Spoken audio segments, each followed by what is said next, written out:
es un placer regresar hasta sus pantallas. Esto es A Puerta Abierta.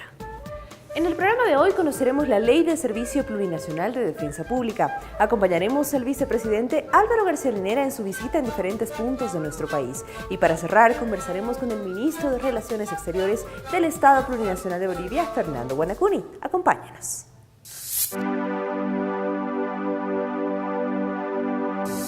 El acceso a una justicia plural, oportuna y gratuita es un derecho de todos los bolivianos. Ley del Servicio Plurinacional de Defensa Pública. Se crea el Servicio Plurinacional de Defensa Pública bajo tuición del Ministerio de Justicia, como institución descentralizada encargada del régimen de defensa penal pública de las personas denunciadas, imputadas o procesadas penalmente. Esta institución de carácter descentralizado se hace cargo de la defensa penal técnica de todos aquellos ciudadanos que son denunciados, procesados, sentenciados, pero que además están dentro de un grupo que marginal económicamente, es decir, de recursos escasos económicamente. Si bien en el pasado existían los llamados defensores de oficio, no satisfizo a lo largo de muchos años o décadas la necesidad de la sociedad. Hoy día hay un servicio de defensa pública que nace precisamente bajo esa inspiración de otorgar al ciudadano común, a la sociedad en su conjunto, el acceso a la justicia, la inviolabilidad de sus derechos y sobre todo garantizar el debido proceso. El Servicio Plurinacional de Defensa Pública tiene por finalidad ejercer sus funciones con el propósito de lograr una alternativa favorable a la solución del conflicto, evitando la retardación de justicia. Otorgar a favor de las personas imputadas que hayan sido declaradas rebeldes a la ley, ejerciendo la defensa técnica en plena observancia del principio de probidad. La norma ha sido establecida por todos los defensores públicos. Algo que se puede rescatar esto es en cuanto a esa aplicación de la gratuidad del servicio. Se presta un servicio gratuito a todas aquellas personas, no se cobran, no existe un cobro por lo que se presta y es un gran beneficio. Prácticamente eso incluye a un principio que establece dentro de la Ley 463. Desde el primer instante en que una persona, se ve por una u otra razón de la vida involucrada en un proceso penal y si no cuenta con los medios o los recursos, se le asigna o se le nombra un defensor público que precisamente proviene del Servicio Nacional de Defensa Pública. También sirven para luchar contra la retardación de justicia, porque existen muchísimos abogados que lamentablemente hacen una mala práctica y un mal uso del derecho, que no asisten a audiencias, que las retardan, que plantean un número de cosas a veces que no tienen fundamento.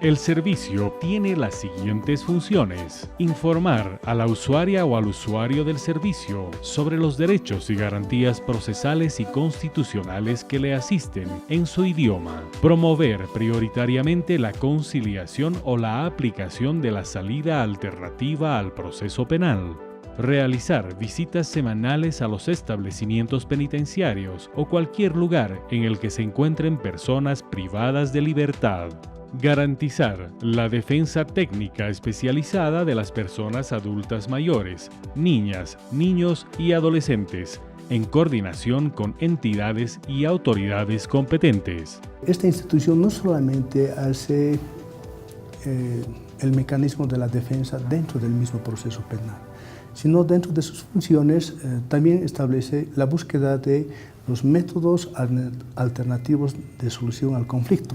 Es decir, la búsqueda de salidas alternativas que están previstas en el sistema penal. Es decir, hay casos que, por la naturaleza que implica la controversia, deben ser solucionados de manera pronta, sin mayor burocracia de carácter procesal, y eso está generando de que exista resoluciones que causen estado a quienes están siendo procesados penalmente.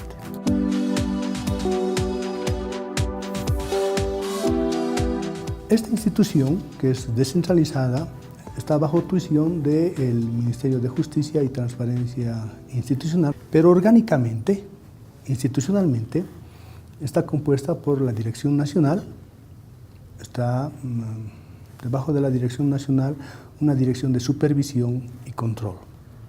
Luego están los directores departamentales que tienen sus actividades dentro del territorio departamental, los defensores públicos, los auxiliares defensores, están los psicólogos, trabajadores sociales y personal administrativo. Es por parte del Tesoro General de la Nación los recursos una parte de recursos que se otorga a la institución. De eso se brinda todo lo que viene en sí, ¿no? Los abogados, materiales, y para que puedan desplazarse en todas las provincias.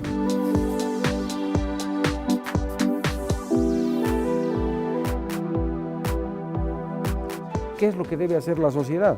La sociedad tiene que ser vigilante para que los defensores cumplan a cabalidad con su función, estén en el marco de lo que proclama la ley, celeridad, justicia, luchar contra la retardación, idoneidad, son requisitos que se deben cumplir.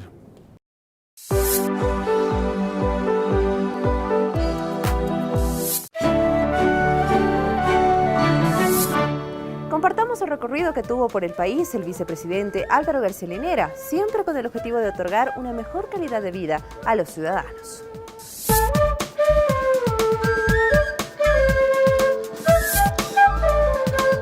Potosí, Bolivia, con más de 250.000 habitantes.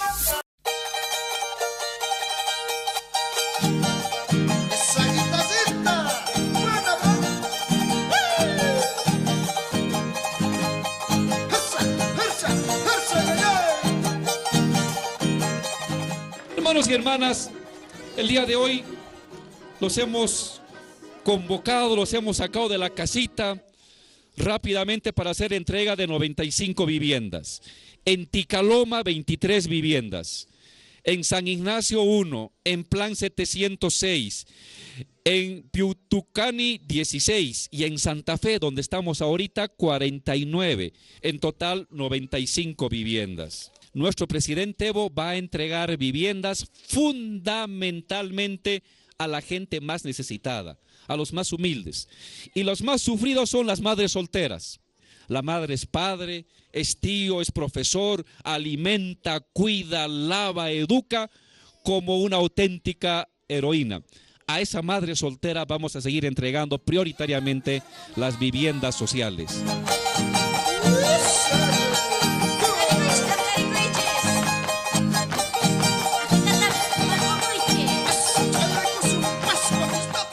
Ante estos hechos, ante estas obras, hermanos, nosotros como potosinos tenemos que darle gracias, vicepresidente, gracias, presidente, porque se acuerda de las familias más humildes, trabaja por nuestra gente, trabaja por Bolivia, trabaja por estos niños, nuestro presidente, y eso es lo que tenemos que ir reconociendo. Para el siguiente año, más viviendas en las ciudades, más viviendas en la ciudad.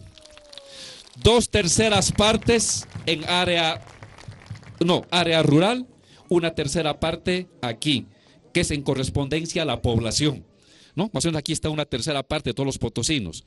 Entonces 1/3 parte de viviendas tiene que hacerse aquí en la ciudad. Pero esto es obra, es fruto del crecimiento que tiene Bolivia.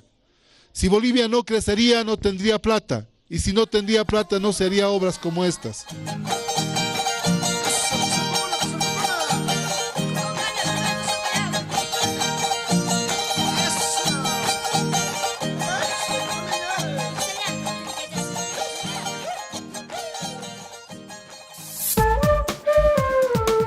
Laja, La Paz, con más de 25.000 habitantes, se encuentra a 40 kilómetros de la ciudad capital, aproximadamente 2 horas de viaje.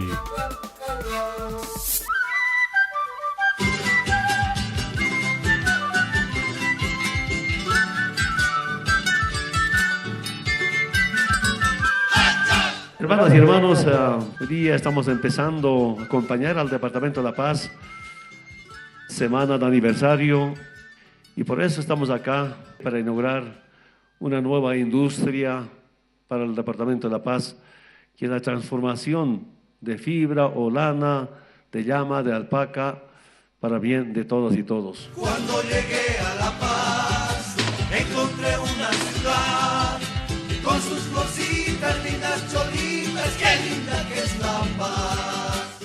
Y quiero aprovechar, hermano presidente, y si usted me permite, le voy a hacer entrega del primer producto que es un traje que es de fibra boliviana, es de confección boliviana y es la primera tela que ha salido de la empresa de Yacana. Más o menos, hermanos, tenemos 224 millones de bolivianos. Se ha invertido, hermanos. ¿Qué tiene esta fábrica, hermanos? Es de acopio, lavado, teñido, hermanos, elaboración de hilo y tela. Antes se compraba telas o hilos procesados de Perú.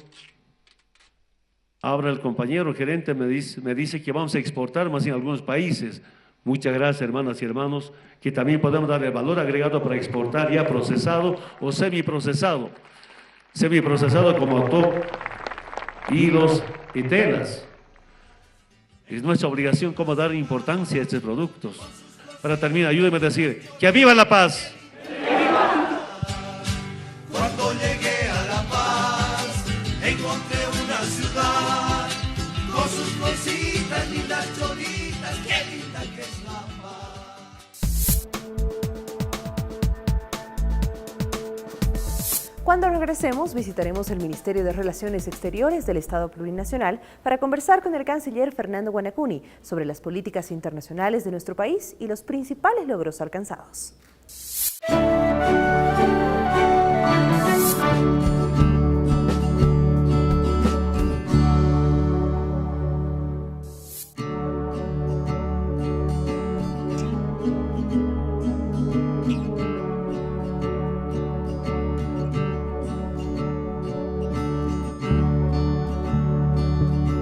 Canciller, muchísimas gracias por abrirnos las puertas de la Cancillería, de esta oficina tan importante para nuestro país, y bienvenido a Puerta Abierta. Muchas gracias, bienvenido acá a la Cancillería.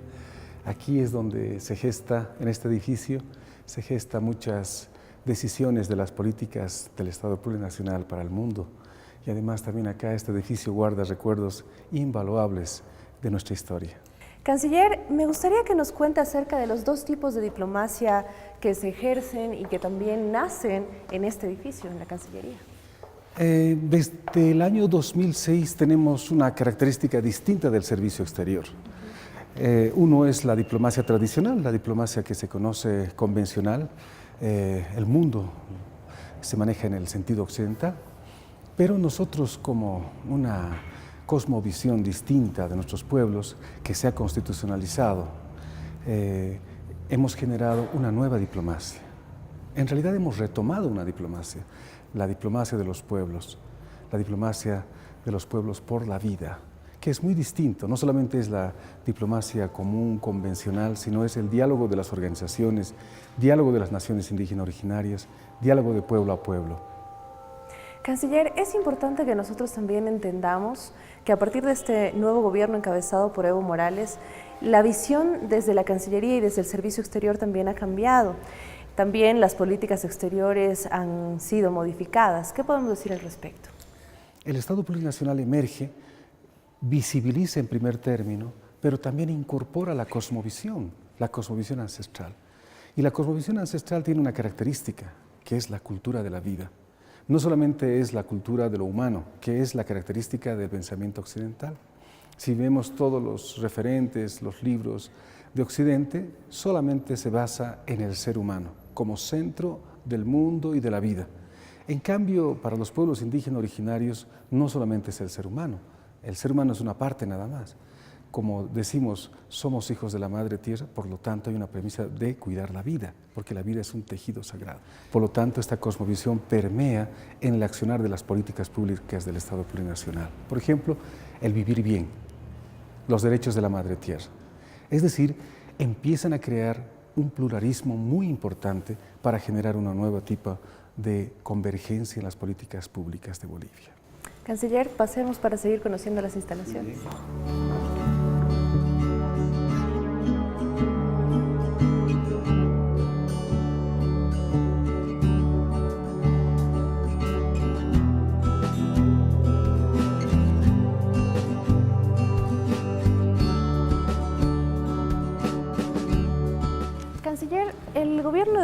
específicamente en lo que refieren a los temas internacionales y en búsqueda de justicia, se ha basado principalmente en el tema marítimo por la vía diplomática. Se ha intentado en diversas oportunidades ir por la vía del diálogo también con Chile. Al no haber una respuesta, se ha acudido a organismos internacionales como la Corte Internacional de Justicia de La Haya. ¿Cuál ha sido el logro que Bolivia ha obtenido al acercarse a un organismo internacional de esta talla? Bolivia siempre ha mantenido una constancia para resolver el tema marítimo. En todas las partes, si nosotros revisamos documentalmente los hechos históricos, ahí es evidente cómo Bolivia siempre ha propuesto el diálogo, ha exigido el diálogo, porque hay un compromiso unilateral de Chile de resolver el acceso al Océano Pacífico. Y en ese contexto, al principio, Chile objeta y la Corte Internacional de La Haya se declara competente. Esa es una primera victoria internacional muy importante para Bolivia. Yo tengo acá el original de lo que es la declaración de competencia de la Corte Internacional de La Haya. Esto demuestra que nuestros argumentos son válidos. Bolivia ha enfocado ante la Corte Internacional de La Haya con argumentos jurídicos, técnicos e históricos. Un documento que sin duda se convierte en una esperanza para los bolivianos. Definitivamente, porque este documento que ha sido emanada por la Corte Internacional de La Haya nos está dando la razón. Esa razón está basada en hechos verídicos. Nosotros tenemos una revisión minuciosa de la historia, un trabajo minucioso técnico, jurídico, especialmente con nuestros abogados nacionales e internacionales. Los expertos han enfocado bien y en ese contexto, revisando la Corte Internacional de La Haya, al declararse competente, ya está dándole el derecho a Bolivia de que sí o sí se tiene que resolver. Nosotros tenemos la certeza de que tenemos fundamentos históricos válidos. Estamos nosotros haciendo un trabajo técnico para ver cómo y cuánto se ha perdido económicamente, cuánto ha afectado el no tener el acceso directo al Océano Pacífico, porque el compromiso del Tratado de 1904 de Chile es el compromiso de que la carga tenga un recorrido libre. Un estudio de la ALADI nos dice lo siguiente, que por cada día de paro perdemos por cada camión $2.500 y pasan 450 movilidades. Es decir, al día perdemos como más de 1,5 millones. Y en el último paro que ellos han tenido a través de la aduana, ha sido cerca de 30 días. Tenemos varios argumentos que nos validan ante la Corte Internacional de La Haya u otros espacios en el cual tenemos que demostrar que esto tiene que ser resuelto. Canciller, Chile en un principio se negaba a que sea el camino correcto acudir a la Corte Internacional de Justicia de La Haya. Sin embargo, hace poco ellos se presentan por el tema de las aguas del Silala ante este mismo organismo internacional. ¿Qué lectura tiene esto? ¿Qué mensaje y qué tan propositivo puede ser para nuestro país? Cuando nosotros presentamos la demanda marítima, ellos dicen es incompetente. Cuando la Corte Internacional de La Haya dice es competente. Bueno, ahí nos da una primera victoria internacional. Y cuando ellos presentan la demanda contra Bolivia sobre el tema Silala, reconocen también que es el espacio en el cual se tiene que resolver estos temas pendientes para Bolivia. En ese contexto, pues ellos mismos, con el paso que dan de iniciar una demanda por el tema Silala contra Bolivia, están reconociendo la plenitud de la competencia de la Corte Internacional de La Haya. Por lo tanto, estamos en el camino correcto. Ese es el espacio que el derecho internacional ha generado para resolver, en este caso, el tema marítimo y el tema Silala. Canciller, continuamos para hablar acerca de los logros internacionales.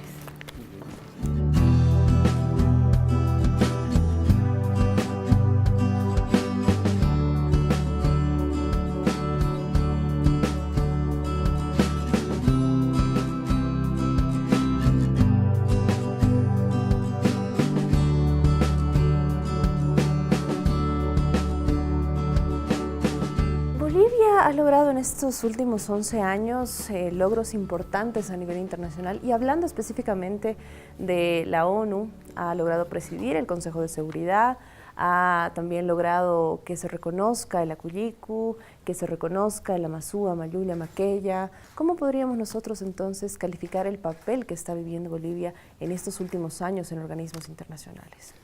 Antes de presidente Evo Morales había una diplomacia sumisa, una diplomacia que estaba bajo la hegemonía mundial. ¿no? Que no tenía ninguna propuesta, solamente seguía los mandatos de los poderes unipolares del mundo. Pero con la presencia del presidente Morales y el proceso de cambio, cambia una diplomacia totalmente diferente. La diplomacia de los pueblos por la vida es una diplomacia digna, es una diplomacia que seguimos solamente nuestros propios lineamientos, los lineamientos que el Estado plurinacional de Bolivia toma a través de la nueva Constitución Política del Estado, es la cosmovisión ancestral, es nuestra propia cosmovisión. Y en ese contexto, todas las propuestas hechas en las Naciones Unidas emergen de esta cosmovisión. Por ejemplo, los derechos de la madre tierra. Hasta ahora nadie en el mundo se había preguntado, más allá de los derechos humanos, ¿qué otros derechos más existen? Por lo tanto, va más allá de lo humano, es decir, para preservar la vida. Y eso emerge de una forma de concebir el mundo y la vida. Y en ese contexto es pues todo una propuesta antigua y nueva.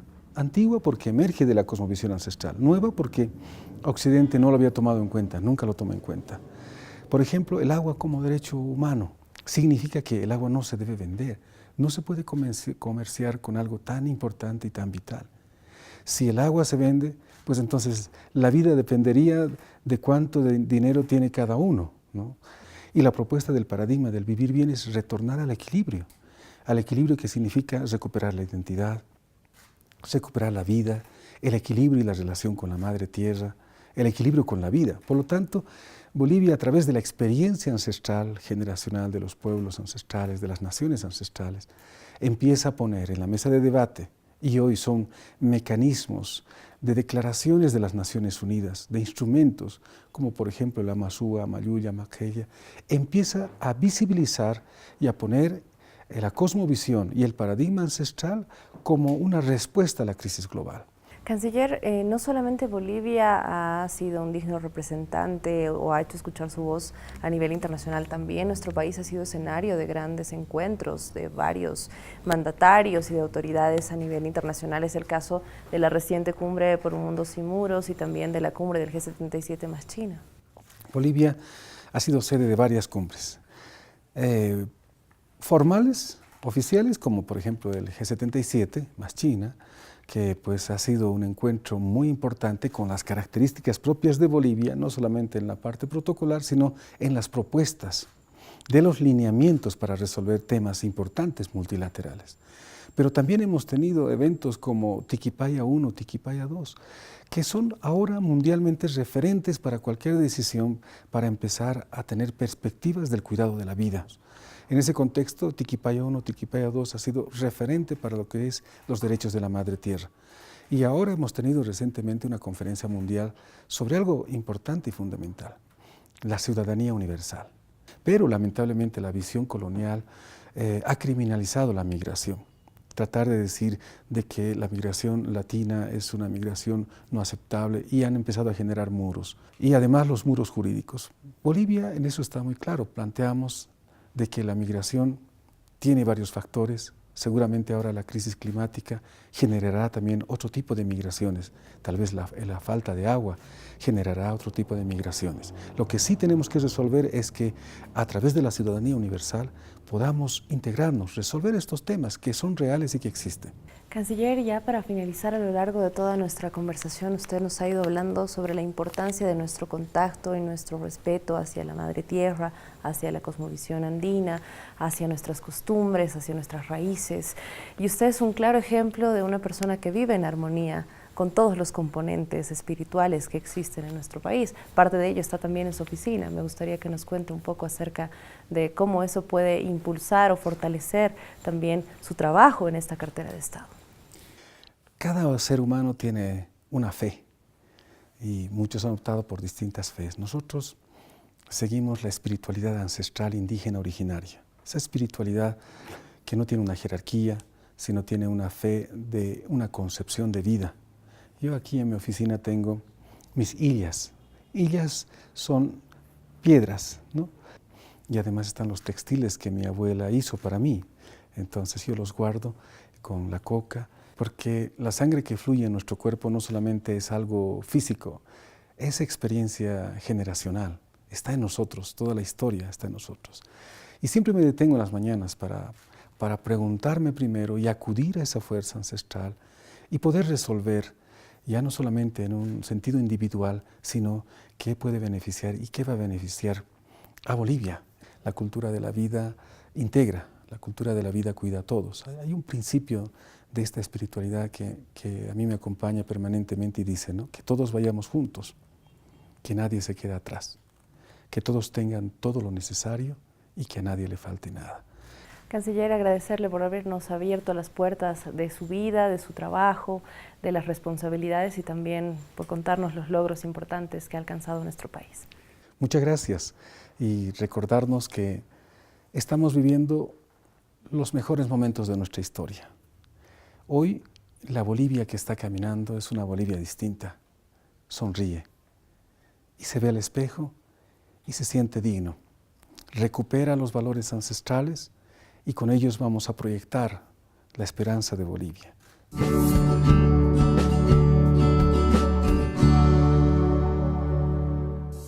Hoy 16 de julio, fecha histórica y simbólica para los paceños, nos permite hacer un breve cierre de ciclo en su programa Puerta Abierta. En las siguientes semanas compartiremos con ustedes los momentos y personajes más destacados de esta etapa y regresaremos hasta sus pantallas en las fiestas patrias con nuevas propuestas. Estamos en contacto permanente a través de nuestras redes sociales. Es un gusto siempre acompañarlos. Hasta pronto.